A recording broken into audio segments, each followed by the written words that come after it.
Caroline Reed Robertson was a young woman who was brimming with insecurities. She thought that she was ugly, unwanted, and she described herself as a misfit. When Caroline met Rachel Barber, though, she believed that Rachel was perfect. She was this talented, beautiful, and popular teenage girl. And when she looked at Rachel, she saw someone who she was deeply envious of and who she believed would have a wonderful life, which Caroline didn't believe she could have for herself. And that's when she developed a twisted obsession with Rachel and devised the most evil plan possible. This is a tragic tale when jealousy leads to murder. This is the case of Rachel Barber.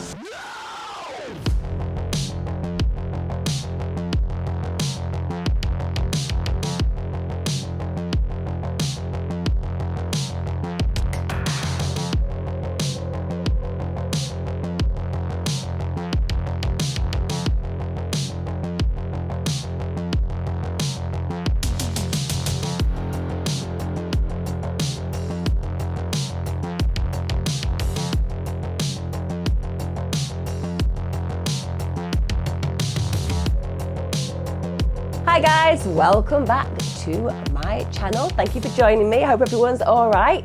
Today's case is very much in line with a film that I watched when I was very young called Single White Female. It has a more tragic end than that, but it really is indicative of how fixation and obsession can turn fatal. It's as simple as that.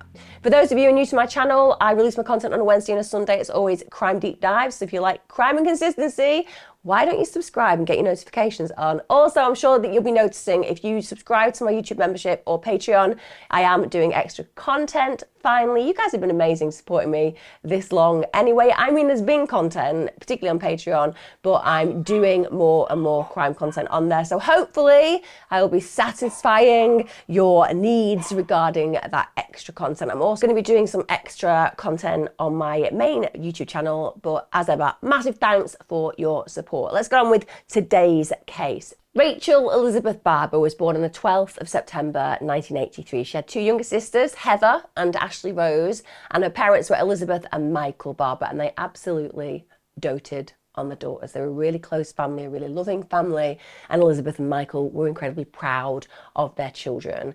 They were described as one of those families that were really connected, and they also liked to inspire their girls and liked to give them opportunities to do activities that could progress them in life. And Rachel in particular, she loved ballet. She loved performing from a really young age. She was apparently someone who'd make up plays for her and her sisters to act out. I'm sure many of us can look back at those days where we used our family and the friends of our family as an audience for our art. I can remember back in the day putting on little dance acts for my local neighbours. Let me tell you, I've never really been a good dancer, but they had the patience and the grace to clap at the end of my really badly thought out routines.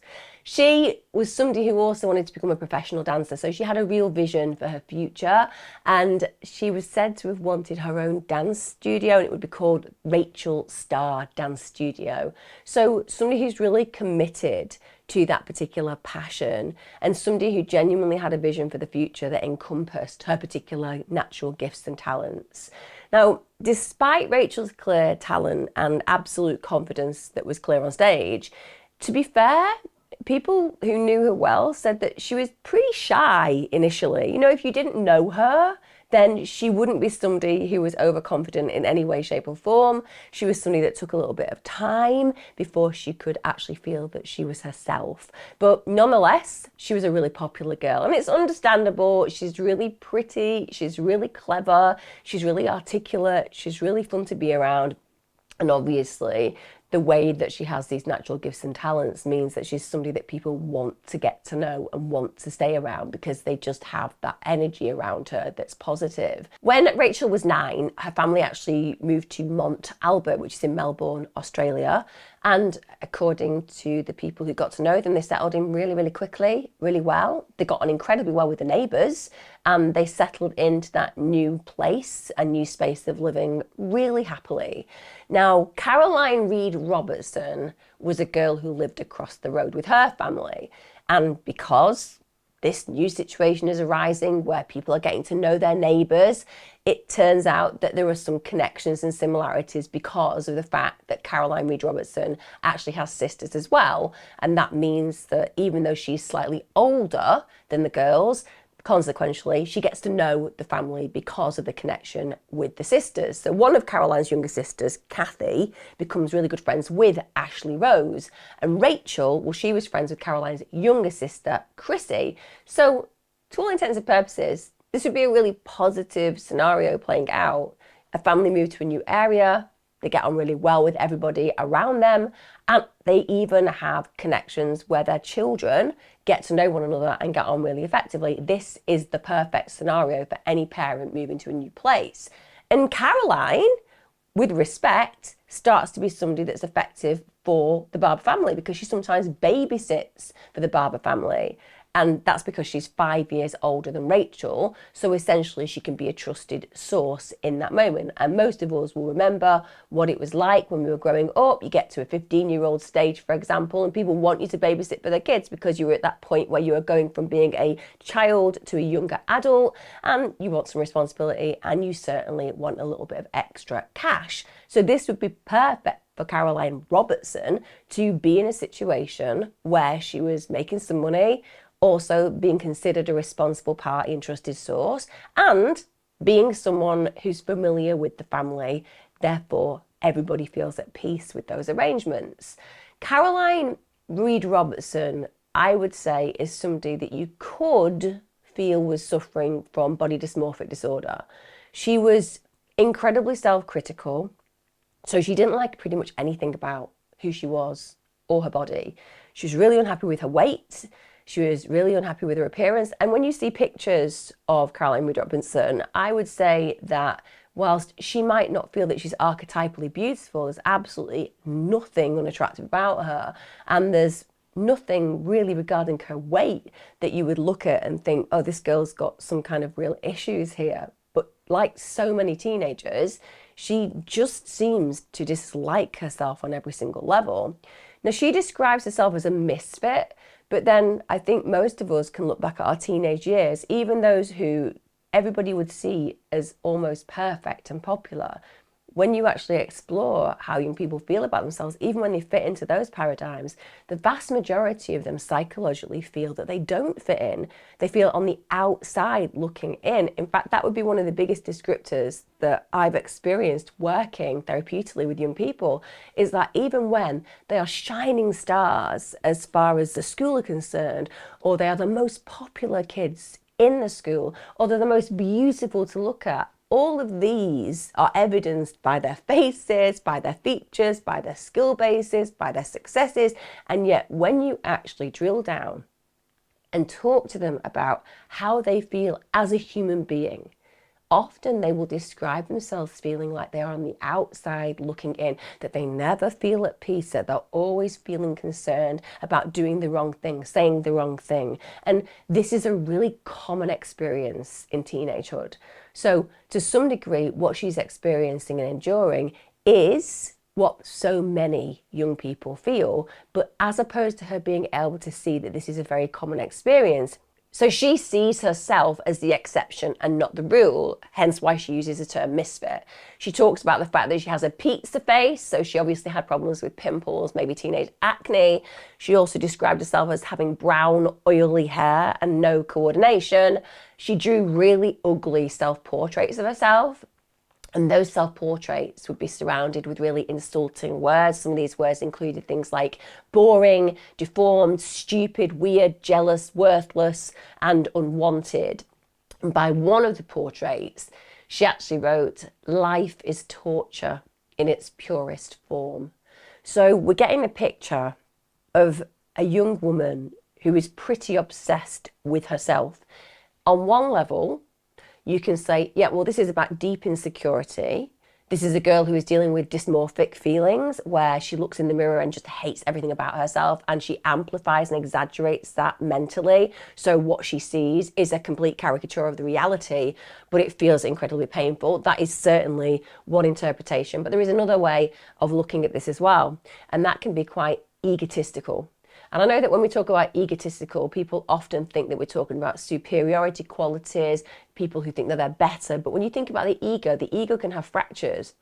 And so you can be very self-indulgent, you can be deeply self-hating, but you can be so obsessed with the self that even though you're doing it in a negative way, it is a form of absolute ego, a fixation, and a blowing out of proportion who you are in the world and what you are to the world.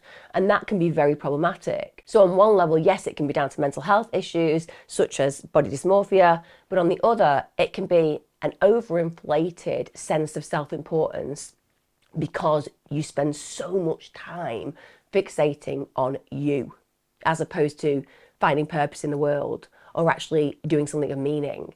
And that, even though we're talking about her being incredibly negative about herself, can engender some form of narcissism because you are constantly concerned about the self and not concerned about anybody else in the world around you. And when you think about malevolence and what that can do, well, that can mean that should you start to fixate on other people that you feel angry with because they have more than you or they're more beautiful than you, that could become something truly evil to some degree. So whilst all of these negative perceptions that she has about herself aren't true with respect, I mean, there's nothing wrong with her at all, but for her, obviously she feels these feelings to some degree. But I would say there is one word that she notes in these writings that actually is completely accurate, and that's the word jealous, because this is a fitting way to describe one of the biggest issues within this young woman. As she sees more of Rachel Barber, this girl who's incredibly talented, very beautiful, she starts to become increasingly jealous of her. And jealous to the degree where it becomes an unhealthy obsession. And I think we could almost put it in the category initially as a stalking type of obsession. So obviously she has access to Rachel Barber. Rachel Barber will be completely unaware of the feelings that Robertson is experiencing towards her. However, if you think about the typology of a stalker, where they start to fixate on an individual who is completely unaware of this fixation, and they start to have these very intense feelings about them, that is certainly something that I think aligns with what Caroline starts to experience. And again, we're not talking about this becoming a stalking situation. In fact, it's worse by far.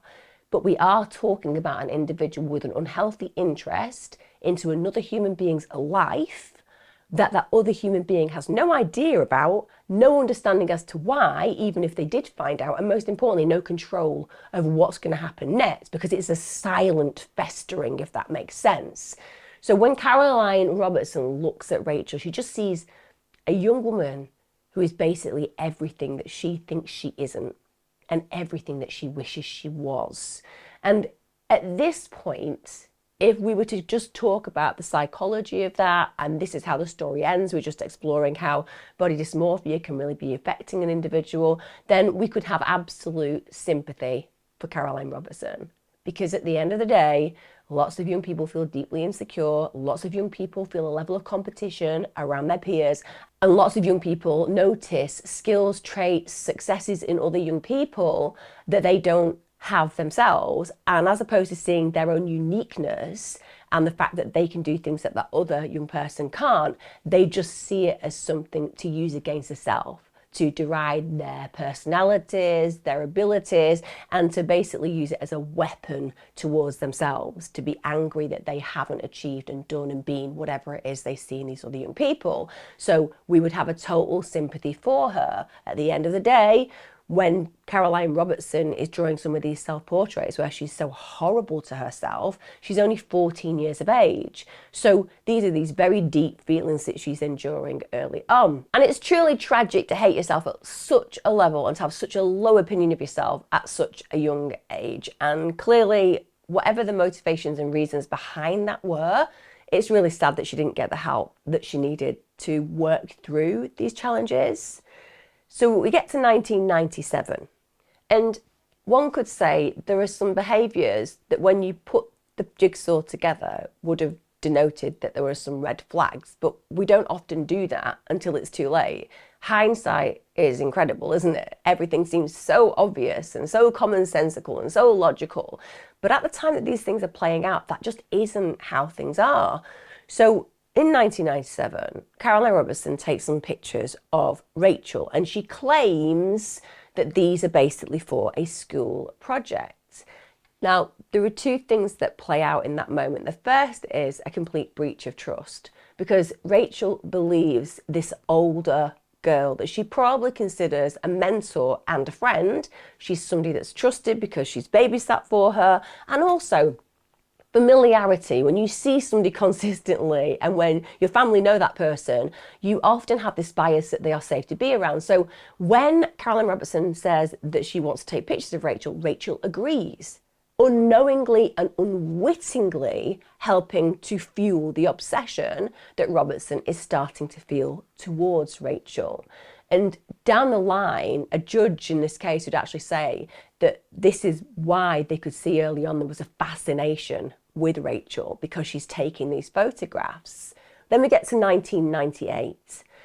This is another point which I would suggest is a real trigger for Robertson, because Rachel gets accepted for the Dance Factory studio in Richmond. And this is a really highly regarded dance school. And this is also where she ends up meeting her boyfriend, Emmanuel Carella. And the way that people have described Rachel and Emmanuel's relationship is that they were like Romeo and Juliet by the people who knew them. Now, I appreciate that for those of us who may be schooled with Shakespeare, that Romeo and Juliet, I don't know, don't have the best ending. Yes, it's about star-crossed lovers. It's about families who don't necessarily agree with the relationship, and it's about young people not caring about the boundaries and restrictions placed on them by the families. They continue their relationship, and sadly in the end, as we know in Romeo and Juliet, it doesn't end well for either of them. They both end up dead. So we're not talking about Romeo and Juliet in that context by the people who knew them. We're talking about these two young people who had this intensity, this real intensity around one another. And even though they were young, it seemed like a deeply connected relationship. And Elizabeth, Rachel's mother, actually wrote that they were so happy together and so deeply in love that it really concerned her, because she felt that if they ever broke up, there'd be so many pieces to pick up. And I think that any parent who's ever witnessed their child fall and fail in love will know that feeling, because it's the most heartbreaking experience to see somebody's dreams and visions of the future shattered.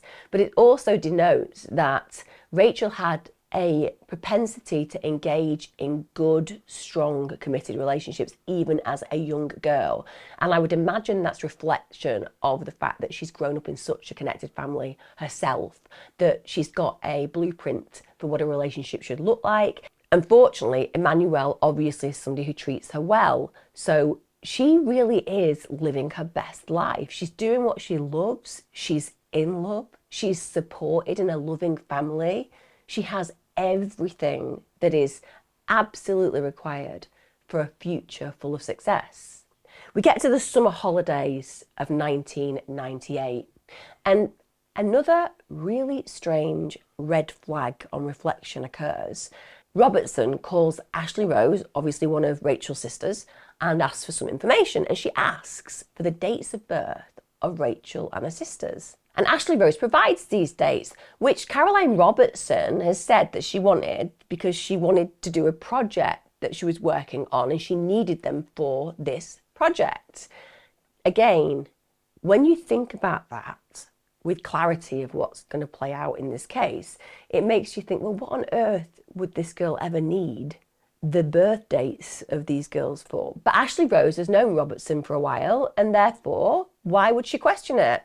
You know, at the end of the day, it's very easy to say to somebody, I just need it for a project, and you hand them over because this individual gives you a sense of security. Even though that's a myth of security, you don't really know what they want them for or what they could be planning, you're not going to question it, because there's nothing in the history with that person that's ever suggested that they cannot be trusted. But the truth is, that means it's highly likely that in 1998, Caroline Robertson was likely starting to plan Rachel's murder.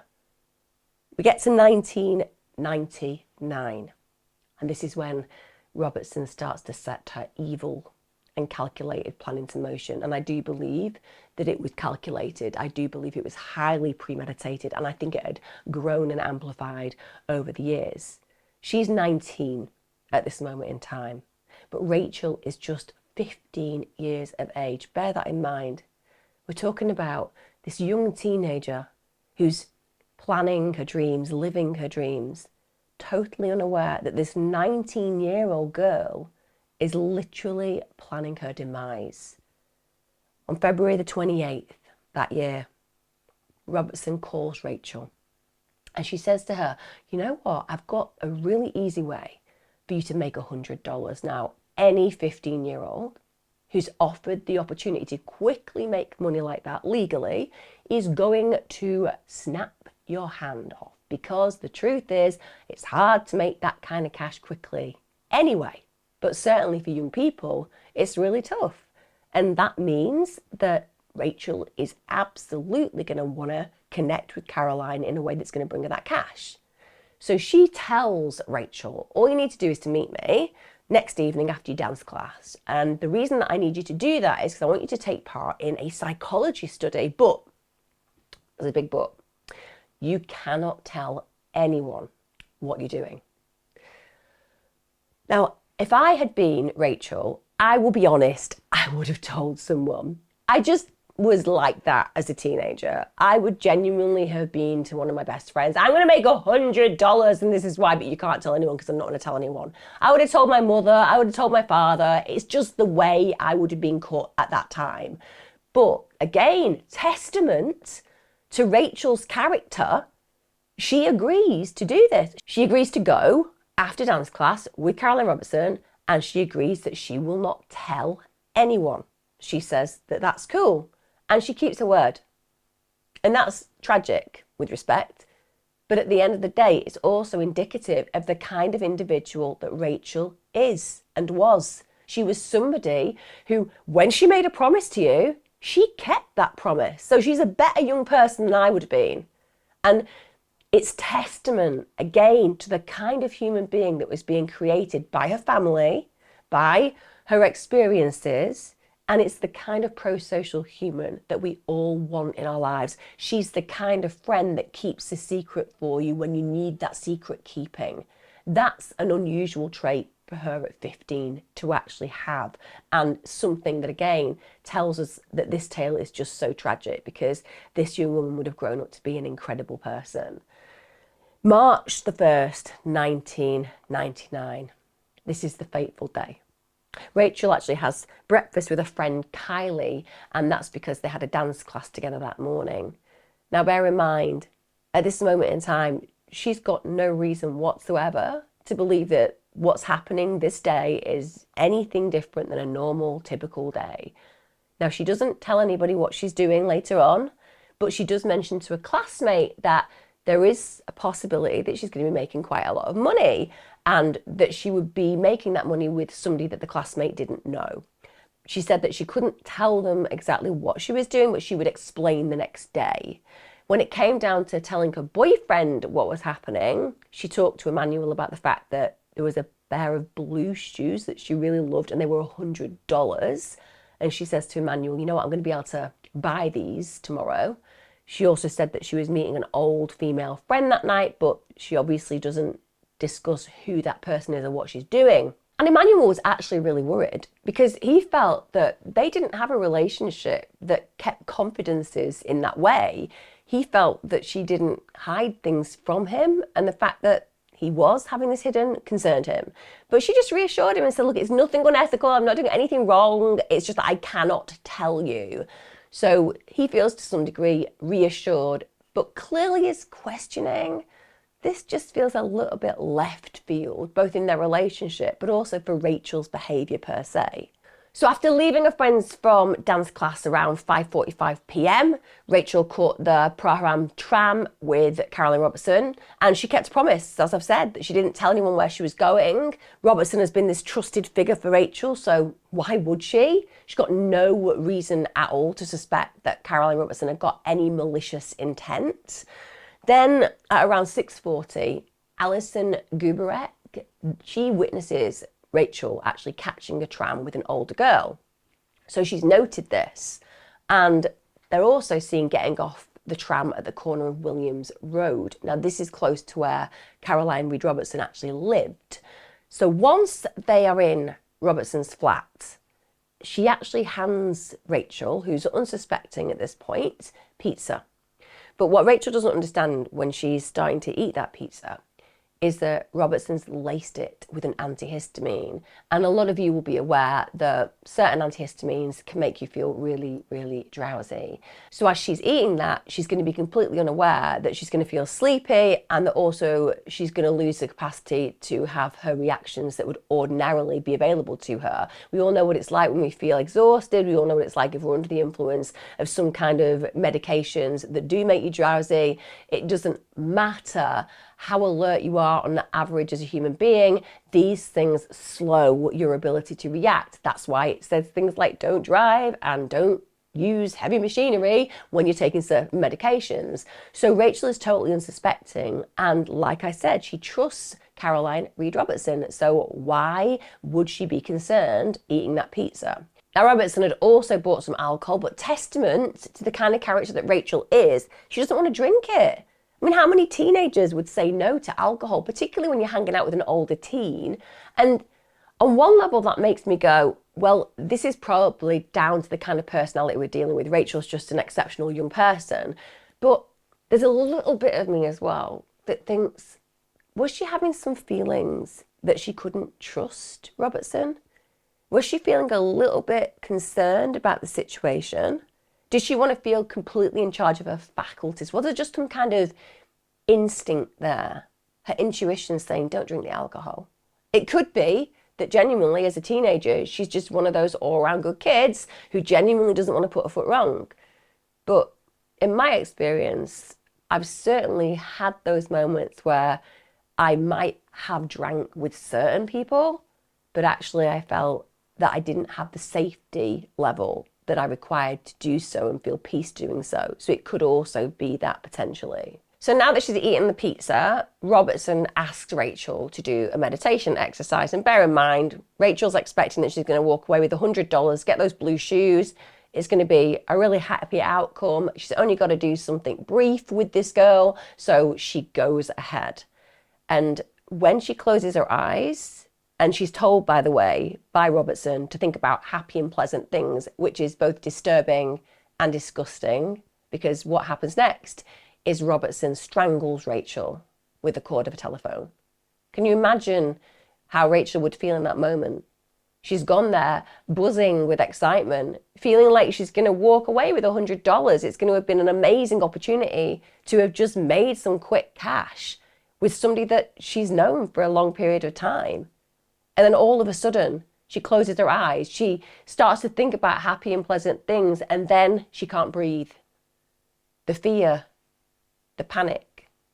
She's obviously going to have slower reaction times because she's been drugged. Imagine those thoughts just coursing through her mind in those final moments of her life.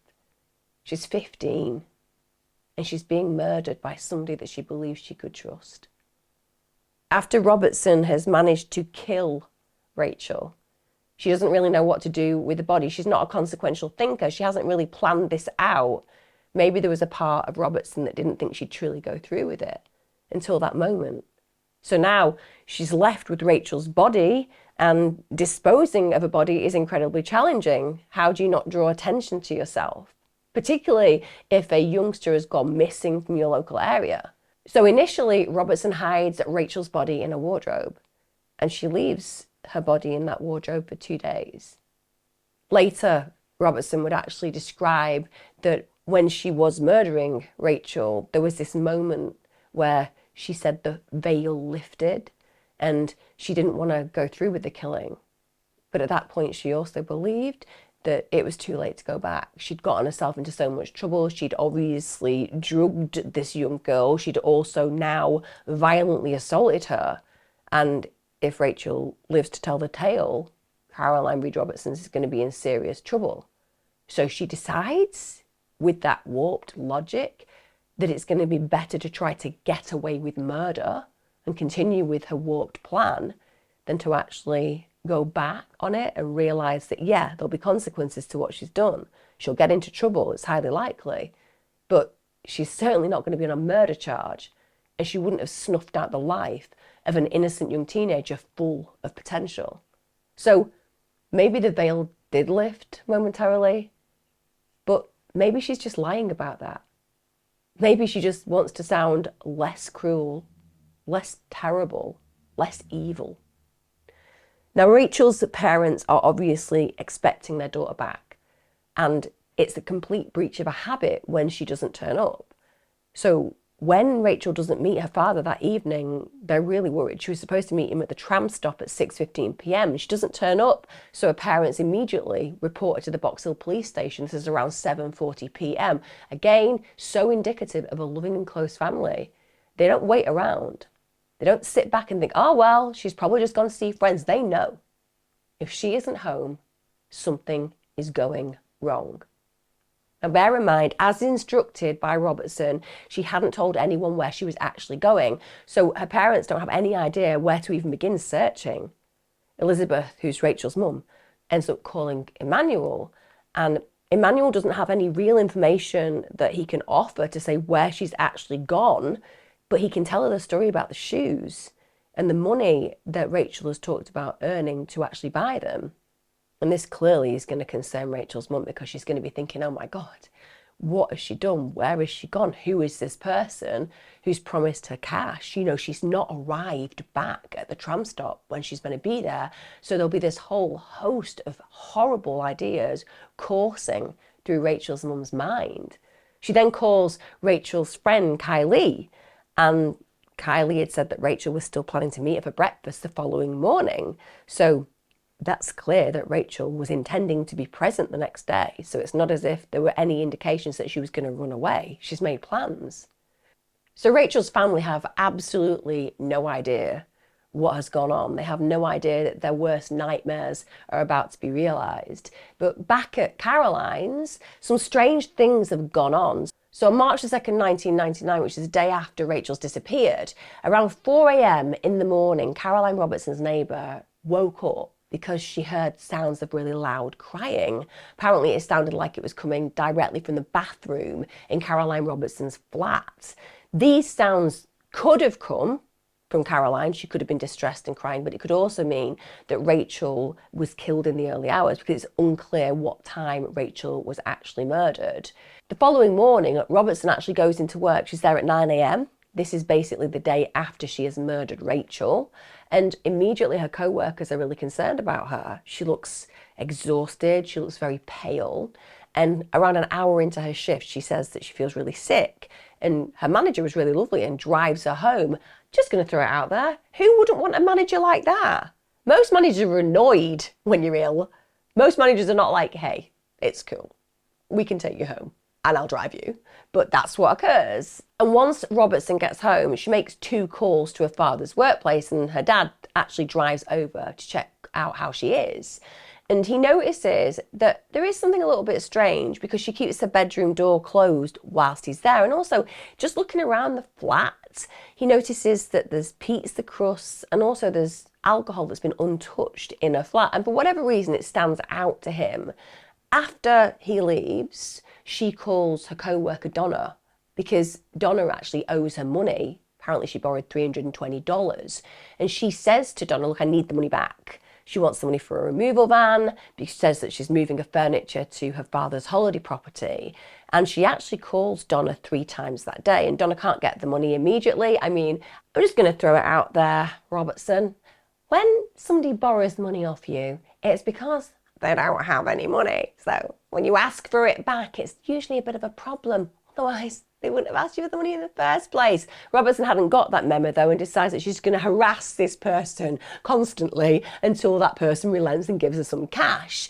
So she is constantly asking her to provide her with this money, and that immediately makes you think she's either thinking about how to get a removal van to get rid of Rachel's body, or she's thinking about scarpering and getting away. She needs the cash, so she's got some money to escape with.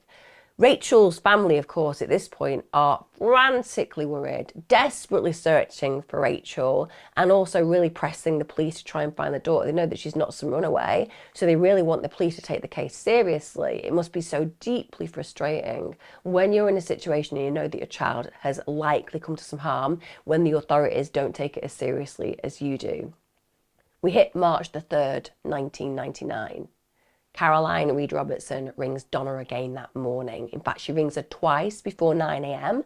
She then drives over to Donna's home, basically demanding the money, and Donna does give her $100. And then she actually takes Donna to an ATM and makes her withdraw another $100 for her. And then Robertson returns home. So there is something certainly going on in Robertson's mind. The fact that she needs that cash quickly, and even though she's clearly lent it with an idea that she's going to have time to pay it back, it's not come to fruition. She's desperately demanding this cash, and one can only imagine that, like I said, she's thinking about transporting Rachel's body, or she's considering getting as much cash together so she can do one from the local area. So 2 days after Rachel has been murdered, Caroline does actually move her body from the flat. And the way that she does that is she wraps Rachel's body in rugs, then she puts her into this really large army bag, and then she actually catches a taxi to her father's farm in Kilmore. And she tells the taxi driver that the reason that she's got this big, I don't know, human-sized bag is because she's delivering a sculpture. So she's got this backstory. She obviously wants the taxi driver to not consider that there's anything untoward happening. And again, that says that while she's not the biggest consequential thinker, she's certainly now trying to structure a story that is going to fit a narrative that doesn't make her seem like she's guilty of doing something so heinous as murder. When she gets to her father's farm, and bear in mind, again, implicating her own family, because with respect, when investigators look at cases, sometimes they look at whether they have had accessories, and that makes that person an accessory to murder, obviously. Or at least in this case, it would be an accessory to disposing of a corpse, accessory of interfering with a corpse, etc.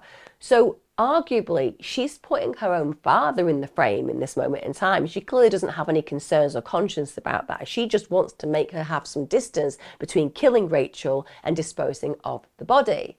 So she ends up going there with Rachel's body, and she buries it in a shallow grave on her father's property. Then the following day, she just goes back to work. This is on March the 4th. And at this point, she even starts to weave this story that her friend's missing. So suggesting that she's being affected by Rachel disappearing, even though she knows exactly what she's done. Having that conversation, carving that narrative, having no conscience whatsoever. All she's thinking about in that moment is, how do I protect myself? How do I create a narrative that makes me look like I'm pained by this too, that I'm a victim in this too? But she also adds, bizarrely, that she isn't too concerned at that moment in time because Rachel's run away from home before. Now, that's just a complete fabrication. Rachel hadn't run away from home before. But again, that's a bridge that kind of explains why, even though her friend is missing, and be honest, if you were close to somebody and they had literally just disappeared and people were concerned about them being a missing person, the likelihood is, as a friend, is you would not be in work. You'd be absolutely combing the local area, giving out leaflets, doing everything in your power to ensure that you brought that person home, or that if something terrible had happened to that individual, at least people were aware, and if they saw anything unfamiliar, untoward or strange, they would be reporting it to the authorities, so there would be some hope in the future that some predator or perpetrator would be brought to justice. If you're in work telling a story about somebody that you know being missing and that you actually are close to them, you are going to have to act nonchalant with a belief that they're going to come home, because otherwise it would make you out to be cold. So saying, she's gone missing before, it evidences I don't need to be that worried, that's why I'm in work. So again, she's even carving this fabric out where she is somebody with meaning and care and concern and consideration towards friends, but She's also sensible, which is why she's attended work, because she thinks she's going to return soon. We get to March the 11th, 1999. Now, Alison Gubrek, that was the person who witnessed Rachel on the tram on the day of her disappearance, she has recognised that she had seen that Rachel wasn't alone.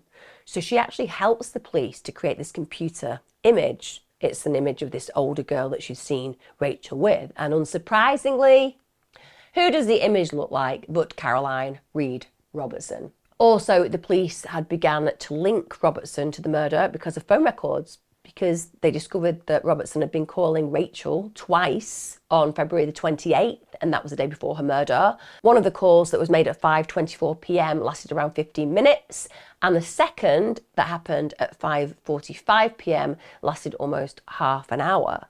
So clearly, she's one of the last people that she's basically spoken to. We get to March the 12th, 1999, and this is when the police decide that they need to pay Robertson a visit. But when they arrive, they actually find her in her apartment unconscious on the floor. She'd had an epileptic seizure. And whilst they're in Robertson's apartment, the police actually find a diary. And the diary has some absolutely blindsidingly terrifying to-do lists in it, including, quote, drug Rachel, toxic over mouth, put body into army bags, disfigure and dump somewhere way out, check farm, including bag, Tuesday arrange bank loan, moving van, night to disguise hair, thoroughly clean house and steam clean carpet. So all these are points that she's made that are all sounding, shall we say, a little bit on the suspicious side, just a little bit on the highly suspicious stroke murderous side. Another journal entry read, say that she can't tell anyone that she's meeting me, as I'm not allowed to give the study results to anyone. Ethics, highly confidential, not even your boyfriend or parents. So clearly she's plotting at this point to absolutely ensure that no one is going to link her directly to Rachel's disappearance. This is somebody who wants to get away with murder. And if this isn't truly terrifying enough, they also find an application for a birth certificate in Rachel's name. She's applying for a birth certificate that would obviously, if she had that birth certificate, potentially give her access to things under the guise of being Rachel herself. Also, she's made an application for a $10,000 loan. So it looks like she's gathering finances so potentially she can start a new life. So the theory that the investigators come up with when they find Robertson with all of this evidence is that they believe that she's trying to assume Rachel's identity, that she wants to move away to live her life as the person that she's fixated on and obsessed over and been jealous of. And now finally, she can become her. She can literally become the individual that she has so desperately been envious of for so many years. It's like every single detail has been planned, every single detail has been premeditated, and she's ready. Another of Robertson's entries read, Rachel was always wild, let run barefoot in the country, began dating very young, very talented at classical ballet, rebelled and gave up a few times, tried modelling, dropped out of school early year 9, began new dance school, strikingly attractive, dancer's body, very clear pale skin, hypnotic green eyes, dyed hair, lots of different colours. It all highlights, doesn't it, her obsession, her envy, even the way that she describes those hypnotic green eyes. In fact, when somebody describes an individual in that way, usually it's really positive. It's not jealous. It's noting these physical features that are just compelling. And the fact that Robertson is doing this because, yes, she finds everything about Rachel alluring, but this allure that she feels isn't about admiration. It's about obsession. It's about a desire to merge with that human by erasing who she physically is and stepping into a life that she didn't deserve, that wasn't hers, and that with respect, when you actually logically consider this, she wasn't capable of being, because Caroline Reed Robertson and Rachel are two completely different people with, more importantly, a huge chasm between their talents. Caroline Reed Robertson couldn't dance, as she said in her own words. She didn't even have the coordination to do it. So how she imagined in reality that she could ever pull this off, it demonstrates a lack of awareness, full stop. Now, Caroline Reed Robertson obviously has had this epileptic seizure, so the authorities get her to hospital. This is around 7 p.m. And at this point, she's accompanied by a detective because they know there is something deeply disturbing about what's played out. And it doesn't take long at all. She just admits to the detective around 9 p.m. that same evening that she has, in fact, murdered Rachel. And one of the police officers who witnessed this play out said there was something deeply unnerving about the way that Robertson expressed this. She was very cold. She was incredibly matter of fact, and that there was literally no emotion when she was confessing to this utterly barbaric and horrific crime. Instantly, that brings you to a position when you think, antisocial personality disorder. You know, she sounds very sociopathic, lack of empathy, lack of guilt, showing no remorse. Those areas of the brain that we should see connecting and recognizing the gravity of her actions just doesn't seem to play out whatsoever. Then it comes to March the 13th, 1999. At this point, the police search the property, which belonged to Caroline Reed Robertson's father, David. And David actually helps the police search because he knows his property, so he knows what it should look like. And of course, when he comes to an area where there's a shallow grave, it's very obvious that it's likely that Rachel's body has been deposited there. So 12 days after she had gone missing, she'd basically been buried next to Robertson's family pet cat.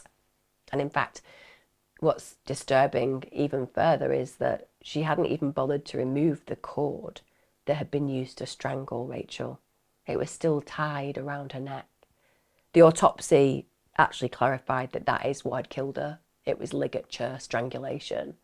But even though you don't expect a murderer to have any care or compassion about a victim, the leaving of the ligature around the neck, again, it says that Caroline Reed Robertson had absolutely no compassion towards Rachel whatsoever. Once the job was done, she just disposed of the body as that body was left. And again, you don't expect murderers to show compassion, but it's just an additional level and layer of the malevolence in her nature. We get to November the 29th, 2000, and Caroline at this point is actually sentenced to 20 years in prison. She obviously knew that she was going to have to plead guilty to murder. First of all, body on father's land. Secondly, forensic evidence all over ligature implicating her in the murder. Also, lots of forensic evidence in her flat where they actually found the diary, which basically was a resume essentially of how she was going to carry out the murder.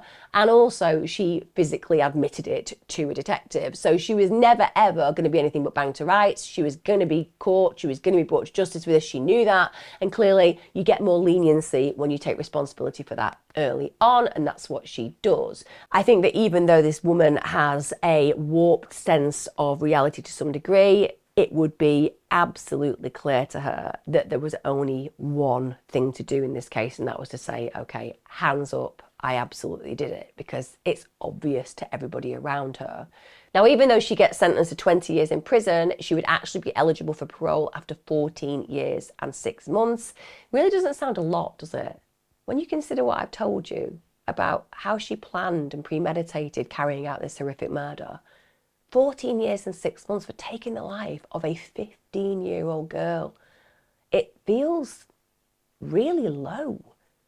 I mean, you're talking about this young woman would still get out in time to get married, have a family, have a future, have a life of possibility. And that's everything that Rachel's been denied.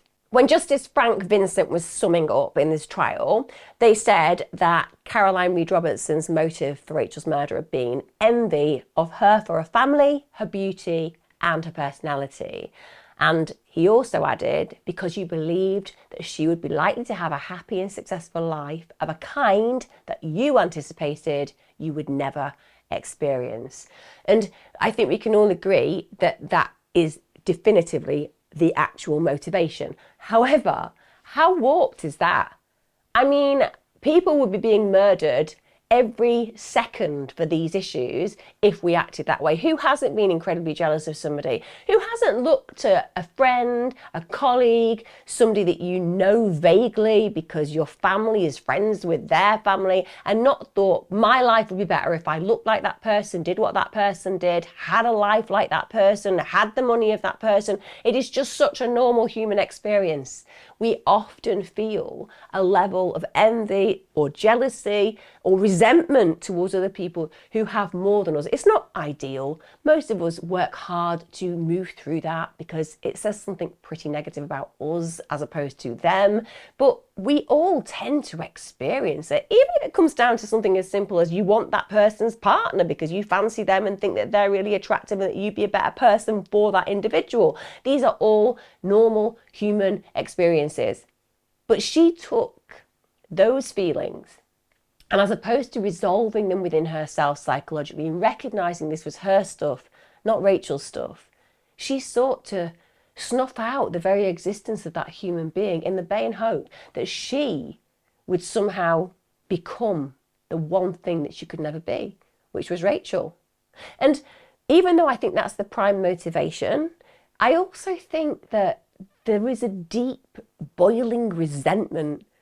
So as opposed to just wanting to covet what wasn't hers, so to kill Rachel so that she could become Rachel, I don't necessarily buy into that being the only reason.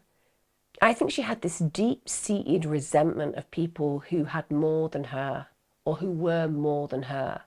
And that she took that self-loathing that would usually be used against the self, and she instead made it into something of wrath.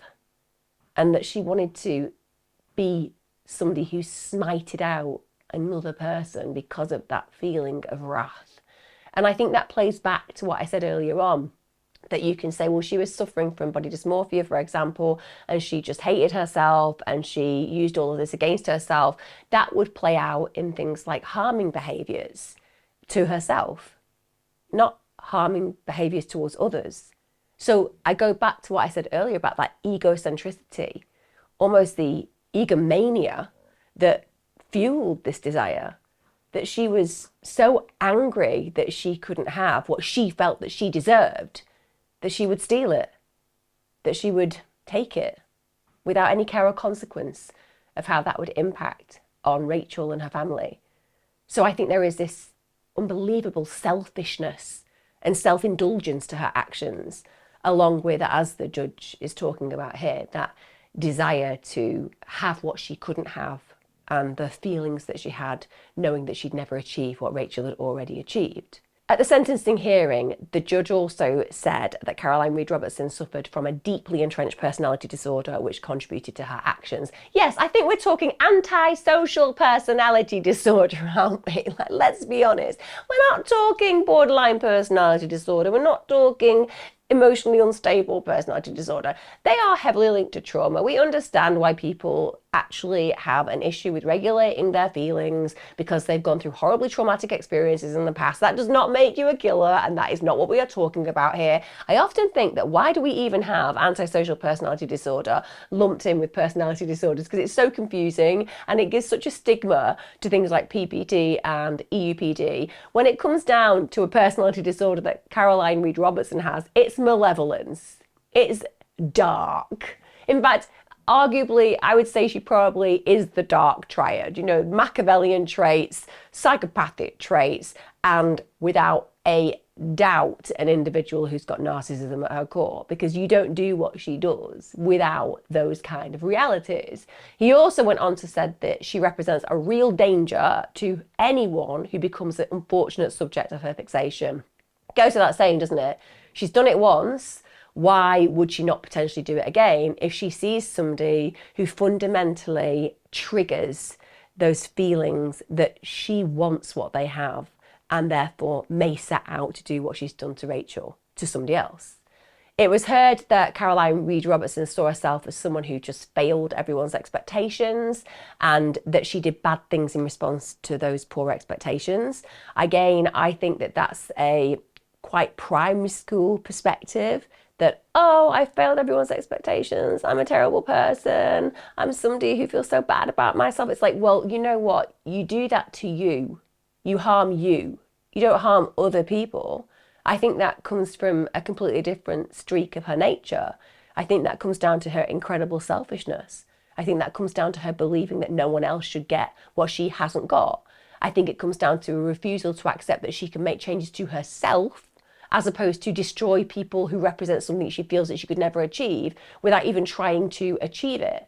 Because she might have had terrible coordination. Maybe she was bigger in her perspective than she should have been. Maybe she didn't think that her eyes were as beautiful or as stunning as Rachel's. But you know what? There's a lot of things you can do to yourself to make yourself feel better than where you are and who you are. You can learn to dance.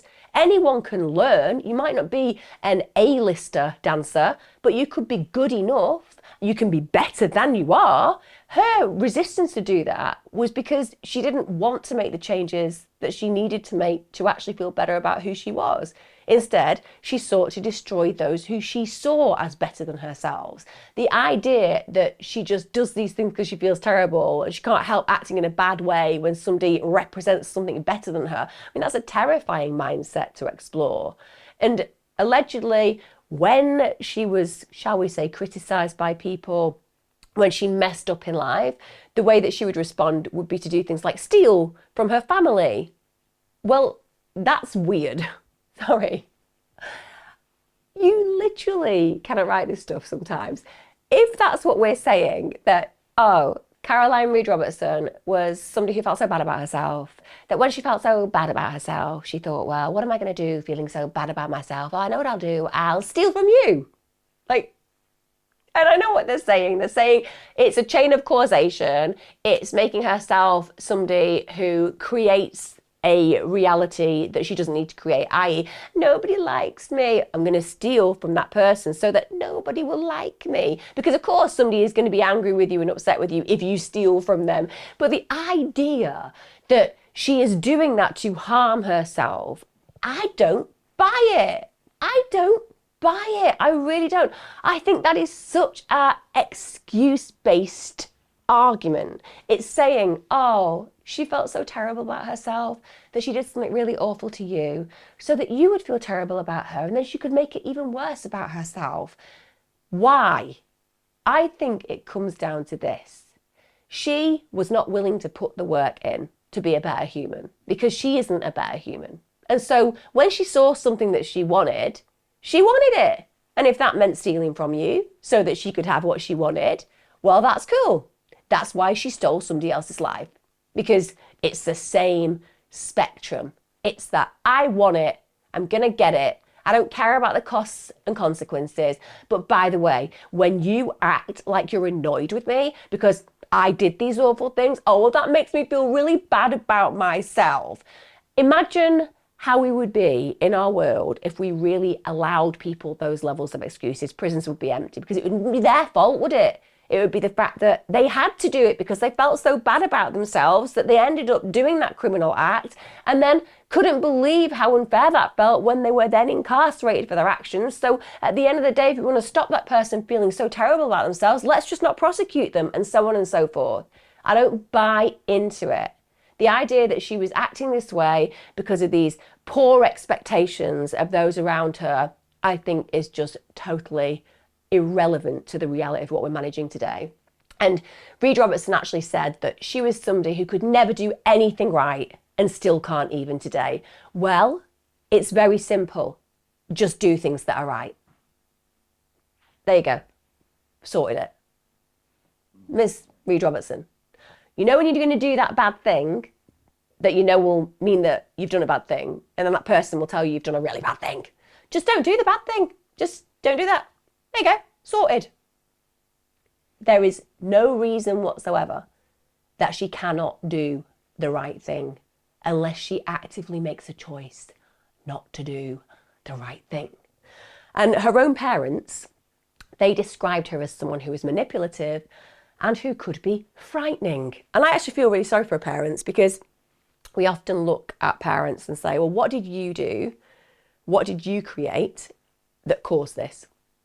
And sometimes we have to accept that people have, shall we say, a fracture in their foundation and a thread of possibility running through them that is deeply problematic. And if they're given the right circumstances, such as they feel that they deserve more and they want more, and then they see somebody who has more and it activates that malevolence, then these things can happen in spite of being brought up well. So I do feel very sorry for her family. And the fact that she took Rachel's body to her father's property and buried it there, that could have been hugely implicating for him. So she clearly doesn't care about the impact on the people that she's meant to love. When it comes down to Robertson actually talking about what actually happened to Rachel, apparently she could only give an incomplete picture of what happened, and also what happened to her body after she actually killed her. She said apparently her memory was clouded. I struggle deeply with the way that some people are allowed to get away with this. My memory is clouded. I don't know about you guys, but I struggle when people use the words cloudy when we're dealing with something like this. Can we just have a conversation about how cloudy would appear? Cloudy to me is, I don't know, I was a bit concussed, maybe I'm in a car accident, maybe somebody hit me over the head with something hard, and then I'm dealing with everything going on in a very, shall we say, cloudy state, and therefore remembering certain things are problematic. Or maybe I'm heavily inebriated, I've taken drugs, I've drank heavily alcohol-wise, and therefore things feel cloudy. Maybe I'm taking prescription medication. It was cloudy. But if it's cloudy, you're not going to expect any linearity in a process of how somebody manages a situation. So you aren't going to be able to get somebody to your property, manipulating them. You're not going to get to a point where you've drugged them because you'd planned it, because obviously things are cloudy. How could you possibly have done that? You're not going to have the wherewithal to actually murder them by suggesting that they meditate for a moment whilst you wrap a cord around their neck. And then you're not going to have the wherewithal to put their body in your wardrobe for a couple of days whilst you figure out what to do. There doesn't feel like a lot of cloudiness there. It feels like maybe you're recognising consequences and you're going to have to do something about that, but there's certainly no cloudiness. Not that cloudy when you put her body in a big bag and lied to a taxi driver saying it was a sculpture, or when you buried her in a shallow grave on your father's property. Doesn't seem cloudy. And the fact that you had this step by step and stage by stage written in your journal. Cloudy. How come your writing into your journal isn't cloudy, but your memory is? And you see, that's again something that really gets my goat. Because at the end of the day, what we need with perpetrators, particularly violent perpetrators, particularly premeditated violent murderers, is we need accountability, responsibility. We need them to accept their actions. We need them to be absolutely horrified in the long term by what they did. And we need their consequences to be so stern that they change their very direction of thinking and being, and then showing that remorse, going into society if they're ever freed again, to change the direction of what their life would have been. These are all things we need to see happen if we are to truly believe that that person can change. If you're saying, oh, I'm really sorry, I can't remember what I did, that again speaks to the idea that the individual is not taking responsibility and doesn't necessarily have the capacity to change, let alone the willingness to, because they are two separate things. It could be that you're an individual who is willing to change, but you genuinely don't have the capacity to change, so you don't. But when you are somebody who shows no willingness, well, I don't believe that you could potentially have a capacity to change. When it comes down to the forensic psychiatrist who actually interviewed Robertson, Dr. Barry Walsh said that she was profoundly disturbed when she committed the murder. Yeah, I think we can all agree that there is something profoundly disturbed about what she did, but I appreciate that it's a good way of expressing what we all know. But despite the fact that she was profoundly disturbed when she did it, she was not legally insane. Again, the planning, the premeditation, this is all very clear that she was not legally insane. And he actually wrote in his report that Caroline Reed Robertson could have thought it was possible to reinvent herself in Rachel's image once she'd murdered her. Again, I think that is stretching the imagination. I don't believe that she thought it was possible. I think that she fantasized about it.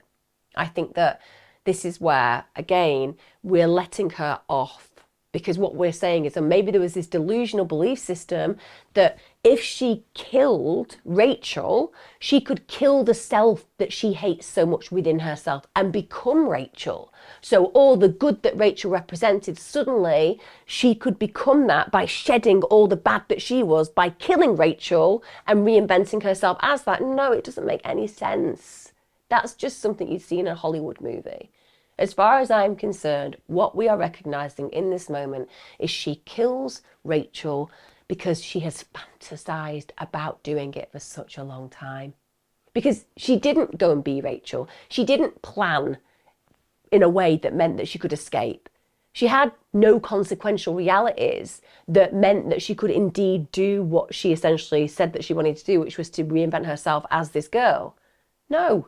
What it sounds like is she had fantasies of doing that, but one of probably the biggest fantasies was to kill the very person who made her feel so angry that she wasn't that human being. It brought up all of her insecurities, all of her self-hatred and loathing, all of her unwillingness to change, because she would look at Rachel and think, I would be better if I was her. And in the end, it was almost easier to destroy Rachel than to acknowledge her own problems and issues that led to her being the human being that she was. Also, when they found further notes, because obviously they searched Reed Robertson's flat, the judge concluded that she'd intended to assume a new personality under the name of Jem Southall. Now, Southall was actually Elizabeth Barber's maiden name, so it was Rachel's mother's maiden name that she was now stealing. And she'd actually written a description for Jem Southall. Apparently she was 16 years of age and she was a total revhead. So she's not even wanting to be Rachel in this new life, which again tells me all I need to know when I think about the actions of this woman. Now, one of the things that was noted by the investigators was that when Caroline Reed Robertson was actually arrested, she was apparently very distressed, she self-harmed, and allegedly that could make us think, well, she obviously had distress about what she'd done, her terrible actions, and at the end of the day, this was the reason why she responded and harmed herself. But again, I think that leverages too much empathy and understanding towards her psyche. I think probably she was self-harming because she was distressed about what was happening to her, as opposed to the actions that she had carried out in killing this incredible young teenager who had her whole life to lead. I think it was probably that was the reaction. It wasn't that she was concerned about her actions, it was concerned that she was now being brought to justice for her actions. She did get some professional help. She also got advice and guidance allegedly from a Buddhist monk, which is pretty good because Buddhists do not believe in killing. Those monks walk around with those little brushes so that they don't even step on ants, and maybe that would be a good thing for her to actually have some connection with, because you can't get more peaceful than a Buddhist monk. Now, I find it really interesting that once she's actually in prison, she becomes really close with her inmates to the point where she considers them family, to the point where they actually consider her dependent on life in prison. So it's very clear that we're seeing really atypical reality here, which is that she's finding prison better than the outside world. And on one level, you can say, well, maybe this is to do with the strict boundaries, the discipline, the rules, the order, the fact that she was literally placed with others of a similar nature. And that feels reassuring for her. Everything makes sense because she knows what's expected of her, and the actual competition that she would feel in the normal world outside has been removed, and that might make her feel a sense of comfort. It could also just be that amongst thieves and killers and individuals who are equally as malevolent or more malevolent or less malevolent, that she actually sees herself as with people who are her common bedfellows, individuals that actually there isn't a competition with because they're equally as problematic, and she's not trying to aspire to anything anymore. And because she's not trying to aspire to it, she doesn't have any jealousy or envy. It's more comfortable being in that place, in a den of thieves essentially, than it is to actually be outside. And one of the things that they said about her at this point was that's really problematic because she has this dependency on life in prison. It's been a really short space of time that she'd been there at this point. And the judge actually believed that because of this, she had a really high risk of becoming institutionalised. And I get where they're going with that. But arguably, that could be quite a good thing. I do appreciate that what we don't want is offenders who are going to go back out into society being institutionalised, because that can encourage them to want to return, or it means that when they go out into society, they're a problem to themselves and it can cause issues for them on a personal level because they miss the rules and discipline and order that they can't create in society that they had in prison. But equally, when it comes down to somebody who's done what we've been talking about today, should they really be going back into society? Can you really change an individual like Robertson? Or could it not be convenient that they kind of enjoy prison? Because we don't have to feel that bad about keeping them there in that respect. But I do understand what the judge is saying. They're saying if we keep her in prison for a very long time, there's no chance that she's ever going to be rehabilitated. After the sentencing took place, Elizabeth, Rachel's mother, commented outside court that Caroline Reed Robertson had literally taken away the most beautiful life. She described Rachel as a bubbly, loving, full-on, demanding and exhausting girl. I love that. I don't think that anyone aside from her mother would have a right to say those words, you know? Demanding and exhausting, but it's just a beautiful description because that's what teenage girls can be like. We can be demanding, we can be exhausting, but we're also beautiful and brilliant and full on and full of life. And her mother has a right to use those words because that's what somebody who loves you sees in you, all of you. The good bits, the bad bits, the exhausting bits, etc. She also went on to say that everybody loved her, but one, it seems. And she believed that the root of Caroline Reed Robertson's evil stemmed from the fact that she had this delusion that she wasn't loved. And Elizabeth said, I am convinced that her parents loved her. It's just the interpretation that she had was that she wasn't loved by them. And that comes down to that egocentricity again. My world is the world that I create and see and believe, as opposed to the legitimate world that I live in and experience. She also said that what was really upsetting is that Rachel herself would literally have laughed if she'd felt that someone was calling her perfect, because she didn't feel perfect in any way, shape or form. And this actually aligns with what Justice Frank Vincent's sentiments were, that despite Caroline Reed Robertson's perception, as he puts it, there are no perfect lives, or perfect people for that matter, but each of us is unique and irreplaceable. I often talk about the fingerprint, that when we look at competing and comparing ourselves with others, we miss the very thing that's vital that makes us who we are, which is that Mother Nature, out of all the billions of people in this world, gave you a fingerprint to uniquely identify you as a masterpiece, a one-off. What a shame that we spend time losing ourselves, comparing ourselves to other people, as opposed to being introspective about our own talents, gifts and passions. Maybe if we concentrated on those and accepted what a one-off we are, we would actually do something brilliant with our world, with our lives. Caroline Reed Robertson was first eligible for parole in August 2013. It was denied. However, on the 20th of January 2015, she was released. That means that she served 16 years in prison, which some people would think is far too little a time when you think about what happened to that beautiful teenager, Rachel. The Barber family actually released a statement regarding this, and they said they didn't agree with the release, but they also asked people not to harass Caroline Reed Robertson and her family, which I think shows such grace, decorum and humility. And I don't think I would ever be able to do that. Honestly, I think to myself, if somebody killed my child the way that she killed their child, they would probably have to imprison me because I would be hid somewhere. And I doubt that I wouldn't be hid with something that could do some serious damage to that individual. I know the right thing to do, by the way, is to accept and move forward. I know the right way to live your life is with a legacy of forgiveness. I know because I've worked with people who've had their children murdered, and I have seen the damage and destruction it can do to all of their lives equally. I have seen how some find a way of creating legacy, meaning and forgiveness, and they fare better. But I don't think I fit that category, and I'm sure a lot of you would feel the same. When it comes down to Rachel's family, they believe that she needed help. That's what they feel. And that's what they fear, that unless she gets that help, there could be a repeat.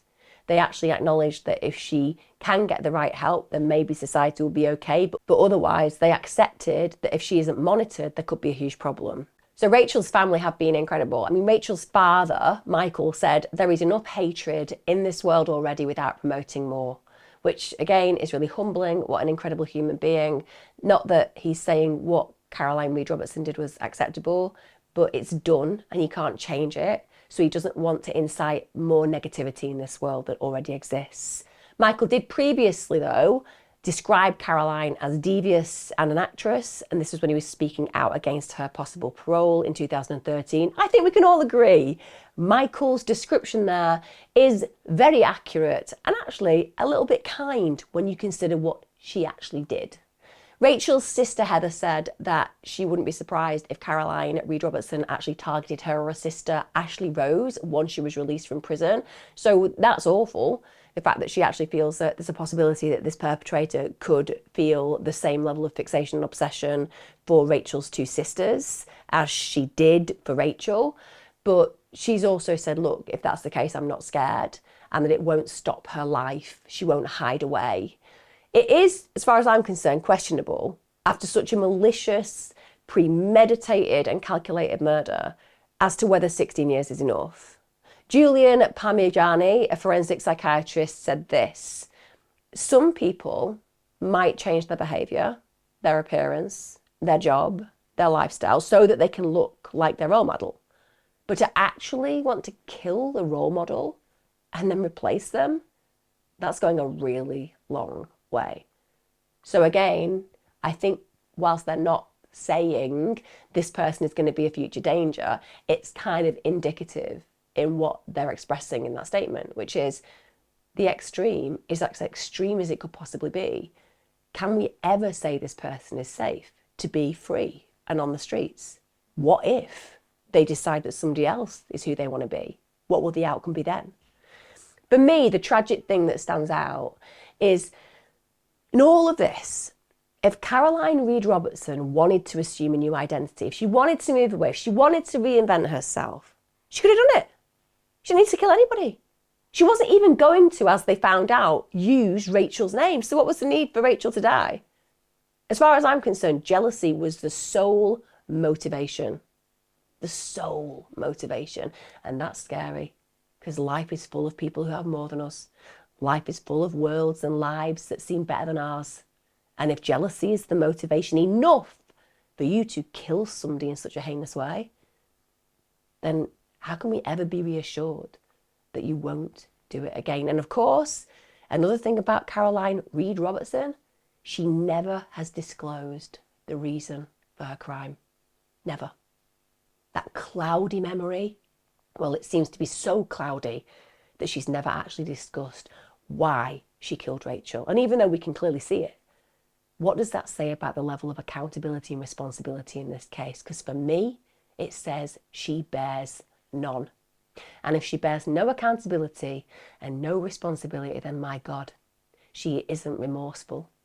And if she isn't remorseful, well then she has essentially managed to serve a sentence in a place that she relatively enjoyed, and now she has the rest of her life to live freely. And that betrays, as far as I'm concerned, Rachel's life. And it betrays a future that Rachel should have been allowed to enjoy. I would love to know your thoughts on this case. Are you with me? Do you feel this is a bit more multifaceted and deep than, shall we say, the courts have explored? Do you think that this was a case of Caroline Reed Robertson not being able to stand another human being being so much better and greater than her, and that she couldn't stand it due to her personal self-loathing? Or do you think actually this is about resentment and bitterness and an unwillingness to change herself, So to avoid having to manage the feelings that provoked, she decided to snuff out the life of the individual that represented what she couldn't be. I would love to know your feelings, and do you think she served enough time? Because I'll tell you, I'm very conflicted in this case. And most importantly, do you think that Caroline Reed Robertson is truly safe to be walking the streets? Or could in the next few years we discover that even more diabolical crimes have occurred because she was given her freedom? Take care, guys. I'll see you next time. Be safe.